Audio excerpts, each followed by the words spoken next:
Welcome, everyone, to our Resilient Wild and Unstoppable interview series. And today we get to speak with Michelle. And I am looking forward to this conversation. We only chatted a little bit, and I can already tell it's going to be so good and so valuable for everyone that is listening. So I'm curious, Michelle, what has led you to become the person you are today?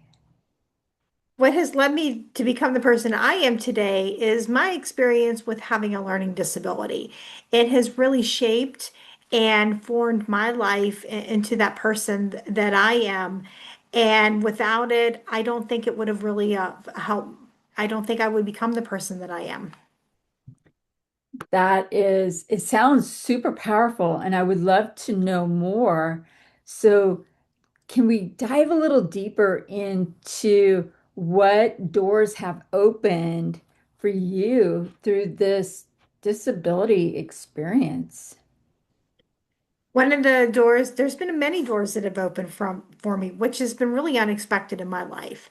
I can remember I always knew that I wanted to go to college. I wanted to work with kids, and I loved to write from the time I was a very young child.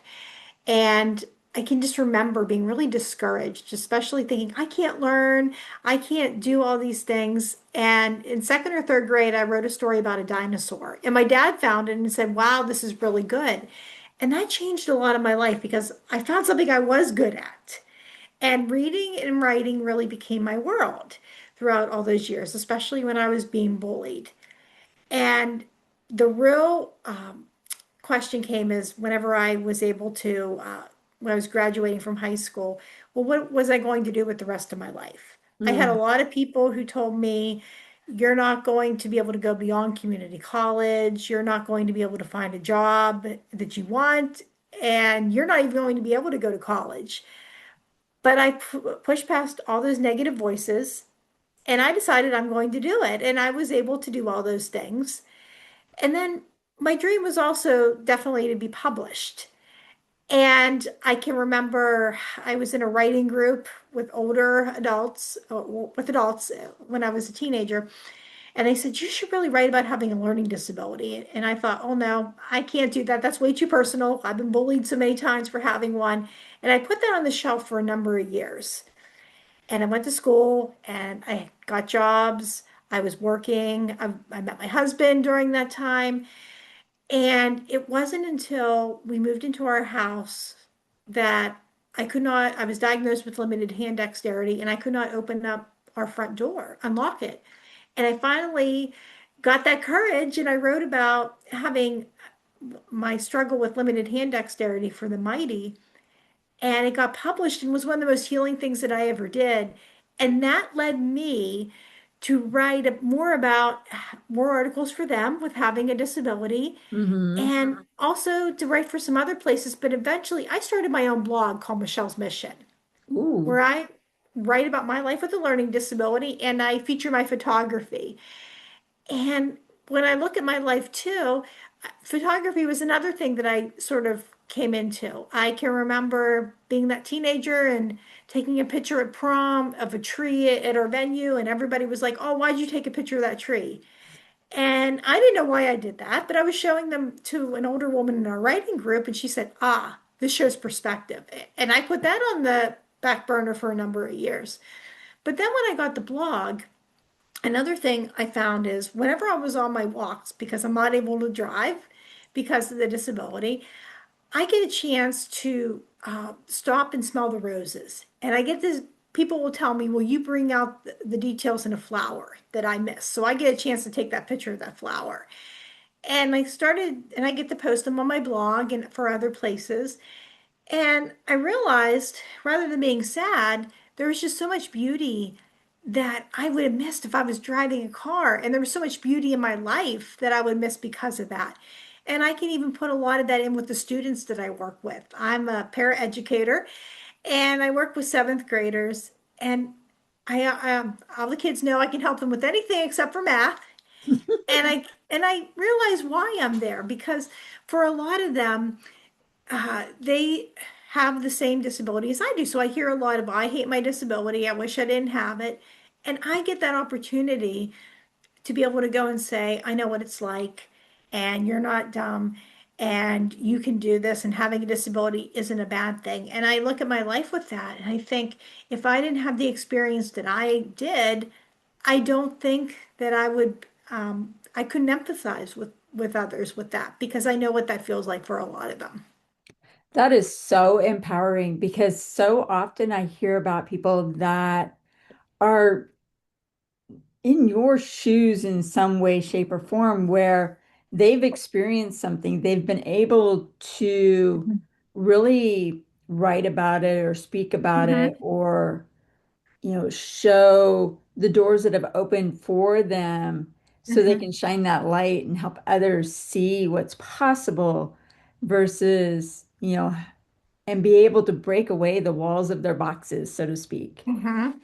So, you know, what what was it? Or I know you talked about the one chapter about the dinosaur, I believe, or the one book about the Mhm. dinosaur, which sounds like that was like the first wall of your box breaking through.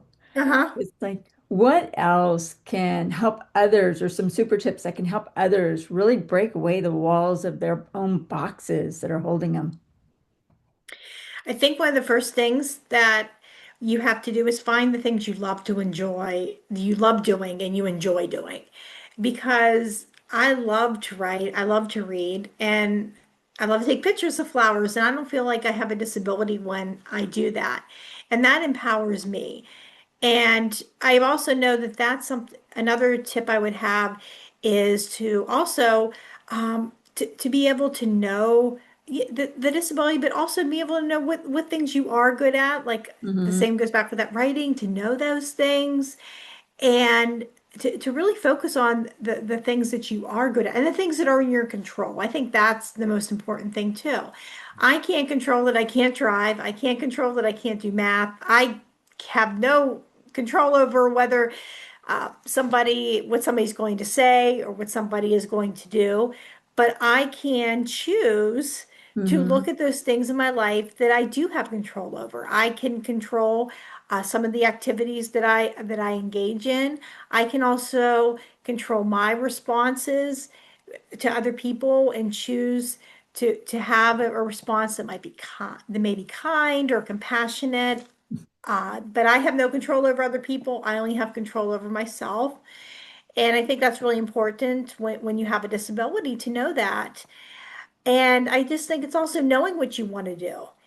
I Hmm. knew that I wanted to work with students. I knew that I loved writing and I loved to read, but I knew that being a certified teacher wasn't the best career move for me with my difficulty with math. And I'm not the greatest test taker. But I decided, okay, well, let's look into how this can be a possibility. So I looked into programs that didn't have a lot of math and science. I looked for ones that had disability accommodations. I looked for programs where I didn't have to be certified, but still had something that I loved doing. And that made all the difference because I was setting myself up for success rather than setting myself up for failure. Oh my gosh. That is so powerful. That word possibility shines all over you. Hmm. And it speaks volumes knowing or at least hearing parts of your own experience, and knowing that you really had to focus on that shift of choosing impossibility. Hmm. So Exactly. that is powerful. And I'm curious, um, you mentioned it, or at least that's what I saw when I was, kind of sneak Hmm. peeking at who you are. It shows that you are a speaker. What is it that you love to speak about? I love to speak about learning disabilities because I think there's a lot of people who don't understand what they are, and there's a lot of common misconceptions about them.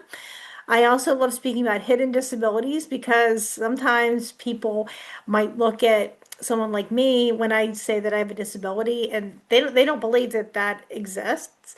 And I love to just be able to educate that sometimes we can't see every disability for somebody.